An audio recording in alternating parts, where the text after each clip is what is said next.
Bonjour à tous, camarades et citoyens, camarades et citoyens, camarades et citoyennes. Aujourd'hui, nous allons parler d'une question importante qui est celle de l'avant-garde, le parti d'avant-garde. Parti d'avant-garde dans une conception marxiste. Alors, qu'est-ce que l'avant-garde? Et qu'est-ce que l'avant-garde n'est pas? L'avant-garde désigne en fait les éléments les plus conscients du prolétariat, mais aussi les intellectuels marxistes ralliés à la cause du prolétariat.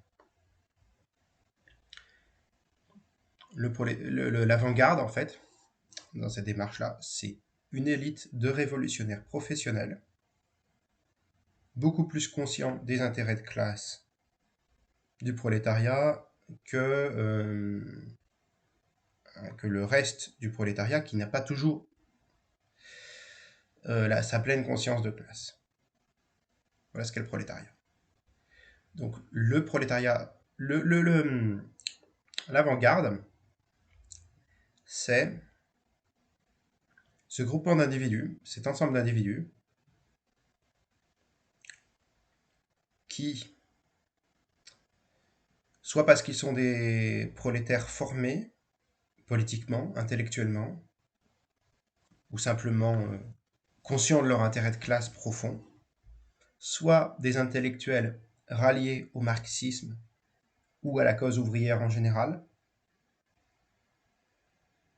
et qui ont un état d'esprit, tous deux, particulièrement avancé dans le cadre de la lutte des classes. C'est ça l'avant-garde. L'avant-garde, selon une conception léniniste, c'est ça.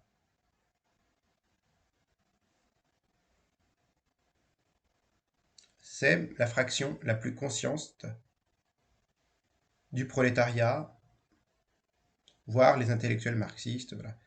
Et le but de l'avant-garde, c'est d'amener le prolétariat à prendre conscience de ses intérêts de classe et par ce biais, par la suite, révolution. On peut envisager réforme si, selon les conditions matérielles d'existence, sur les conditions politiques. Donc l'avant-garde, c'est ça. Alors les conceptions avant-gardistes historiques, si l'avant-garde telle que nous le définissons, nous marxistes, si l'avant-garde telle que nous la définissons, nous marxistes, c'est une théorie léniniste,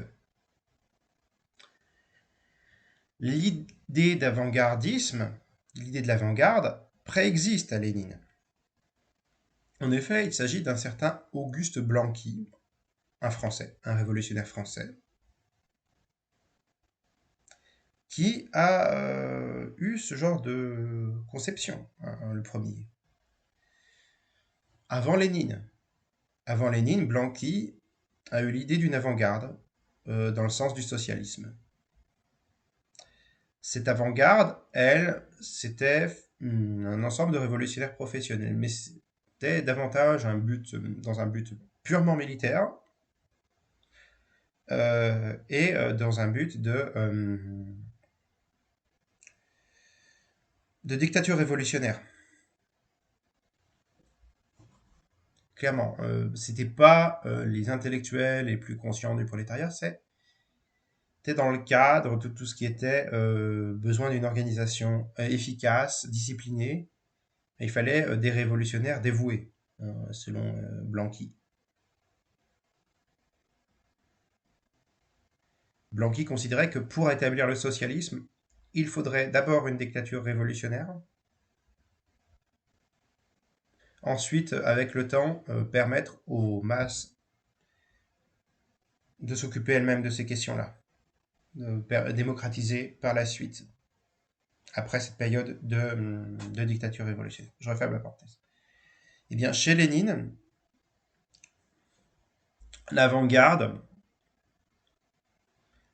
c'est une avant-garde intellectuelle, c'est une mission d'éducation vis-à-vis des masses. Il y a une fonction d'éducation vis-à-vis des masses. Il y a une fonction de théorie collective. Et il y a effectivement une vision militaire, de discipline militaire, Mais ce n'est pas une simple oligarchie militaire, ou entre guillemets, temporaire, une simple dictature militaire temporaire, comme chez Blanqui. Non, c'est ce qu'on appelle le centralisme démocratique. C'est-à-dire qu'il va falloir qu'il y ait des débats démocratiques, des votes au sein du parti d'avant-garde, au sein d'un parti d'avant-garde, mais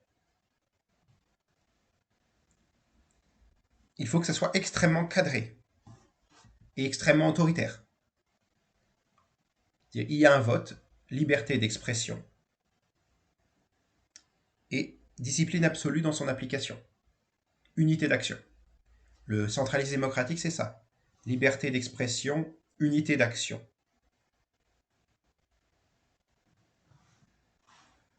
Bon, le truc, c'est qu'en Occident, aujourd'hui, on est dans une société qui n'est peut-être pas celle de l'ancien empire russe. Donc le centralisme démocratique, il va falloir être capable de l'adapter, éviter le monolithisme de partis en interne.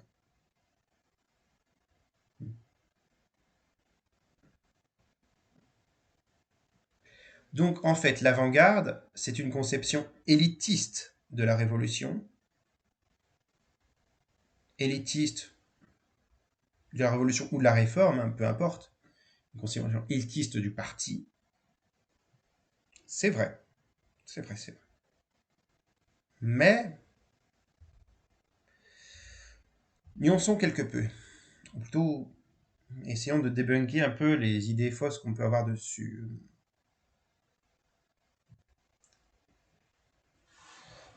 Donc, l'avant-garde, c'est cette discipline nécessaire, cette organisation nécessaire par les éléments les plus conscients du prolétariat.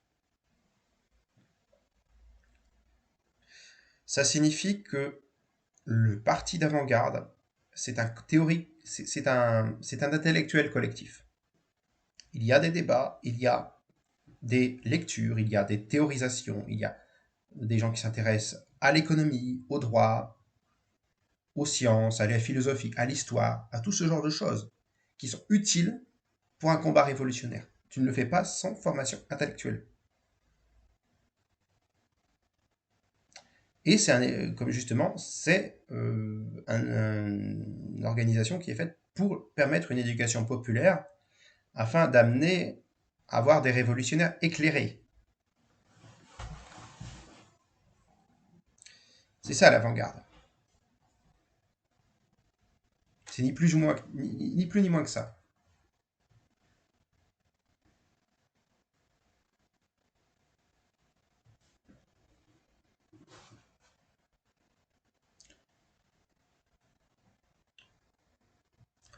Donc j'y reviens.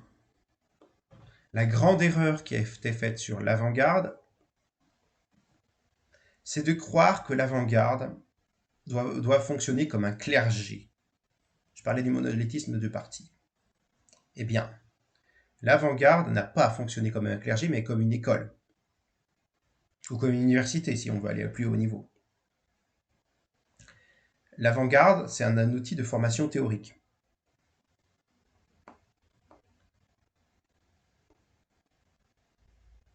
Je parlais d'un élitisme. Contrairement à un parti de masse, nous ne sommes pas dans la démagogie. Nous préférons avoir peu de militants, mais des militants de qualité, plutôt qu'avoir beaucoup de militants, mais des militants qui n'y connaissent rien. En fait, contrairement à un parti de masse, on privilégie la qualité à la quantité. Hein, on n'est pas dans la démagogie, dans une démagogie. On est dans une vision élitiste au service de l'intérêt de la classe ouvrière, au service des masses. C'est ça l'avant-garde. Eh bien, l'avant-garde, s'il y a cet élitisme intellectuel nécessaire et qui est un outil pour la lutte des classes,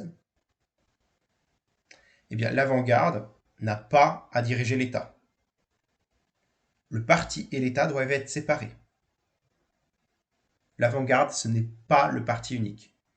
L'avant-garde, ce ne doit pas être la chasse à des hérétiques révisionnistes, qu'on aurait nommés révisionnistes, puisque, je l'ai dit, nous ne devons pas fonctionner comme un clergé, nous ne devons pas fonctionner comme une église, mais comme une école. L'avant-garde, c'est un appareil de formation théorique. Capiche? L'avant-garde, sa fonction, c'est l'éducation populaire, la propagande. Et c'est un parti comme les autres. Le parti d'avant-garde, c'est un parti comme les autres. Ce qu'il distingue, ce n'est pas la direction de l'État, c'est l'éducation des masses. Dans une conception léniniste bien comprise, le parti n'a pas à diriger l'État. Il faut séparer le parti et l'État. Pas de parti unique. Le parti d'avant-garde, c'est pas le parti unique.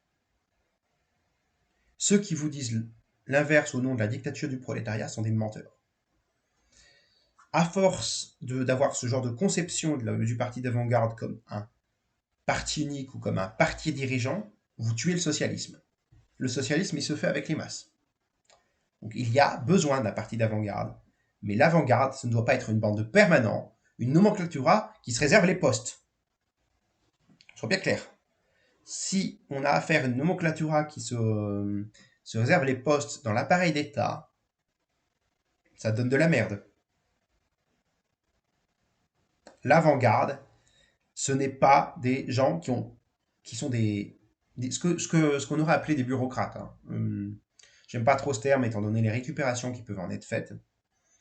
Mais l'avant-garde, ça ne va pas être une bande d'oligarques, ça ne va pas être le règne d'un parti politique.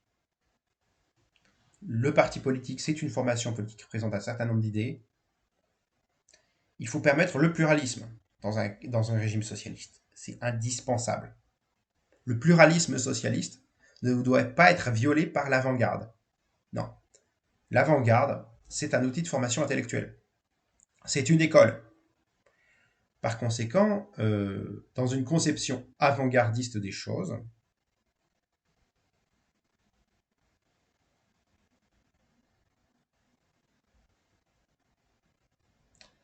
le parti d'avant-garde doit former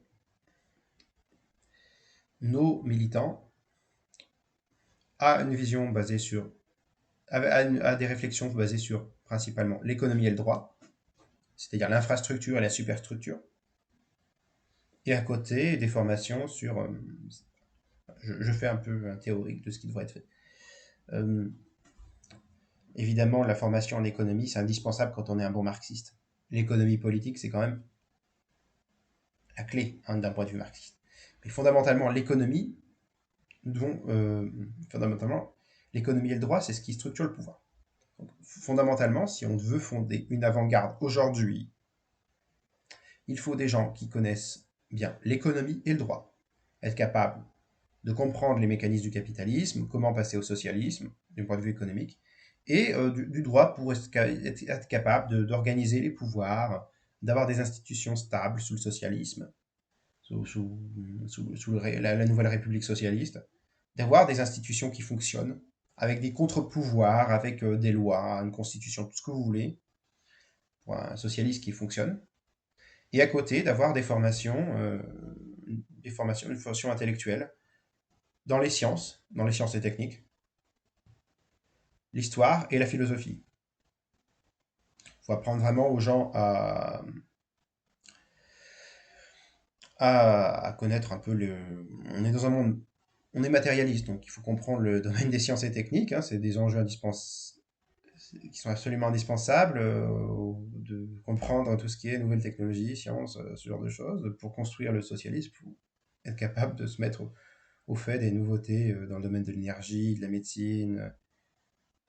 L'éducation, c'est plus sciences humaines, mais d'énergie, enfin, l'agriculture, la pêche, tout ce que vous voulez, hein, l'environnement, l'industrie, absolument tous les domaines de technologie de pointe.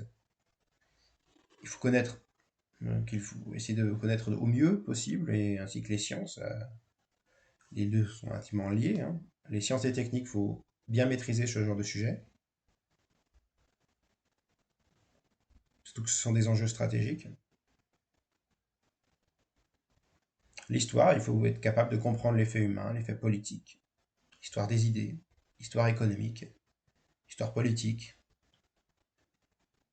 Ça permet, dans un débat, c'est quand même important d'avoir des références historiques béton sur un certain nombre de choses, d'avoir les faits humains, d'être capable de rechercher des sources, d'appuyer ses propos sur des faits concrets, précis, documentés. C'est pas mal pour débattre, c'est pas mal pour argumenter et pour raisonner, hein, sur à partir de ce qu'il a fait. On est pour le matérialisme dialectique et historique. Dedans, il y a historique, hein, au passage. Et bien sûr, la philosophie, parce qu'il est important d'exercer son esprit critique, d'apprendre à raisonner par soi-même, capable de développer sa propre pensée, de nouvelles théories, ce genre de choses, de nouvelles théories du domaine, de façon de s'entraîner à la maîtrise à la logique, comprendre un peu la logique, l'ontologie, être capable de rester un peu au maximum matérialiste, donc savoir un peu où on met les pieds, hein, en cette matière. L'éthique, bien sûr, il y a des dilemmes moraux, c'est pas mal dans tout ce qui se préparera sur les questions de justice, de bioéthique, etc., etc. Eh bien, il faut qu'il y ait une formation intellectuelle rigoureuse au sein du parti d'avant-garde. Le parti d'avant-garde, c'est ça, sa fonction. Le parti d'avant-garde, sa fonction, ce n'est pas de supprimer le pluralisme en le traitant de bourgeois. La fonction de l'avant-garde, c'est un élitisme intellectuel. Voilà. C'est sélectif, parce qu'on ne rentre pas dans un parti communiste comme on rentre dans un moulin. Il faut donner gage d'être relativement bon, de comprendre des choses fondamentales. Après, c'est pas aussi strict que ça, mais il est nécessaire d'avoir de bonnes bases. Et l'avant-garde, ça implique de commencer avec des bonnes bases militantes. Et non l'idée que le parti d'avant-garde devrait diriger l'État sous le socialisme. C'est faux. Le parti d'avant-garde, il doit éduquer les masses afin qu'elles prennent conscience de leur véritable intérêt de classe et qu'elles puissent bâtir et permettre de bâtir le socialisme.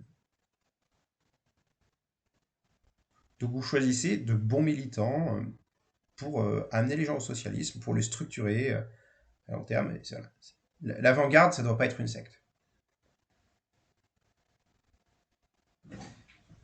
Ça doit être vraiment un outil d'émancipation intellectuelle. Quand on voit la gueule de certains marxistes-léninistes ou trotskistes qui se revendiquent de l'avant-garde, ça c'est l'arrière-garde.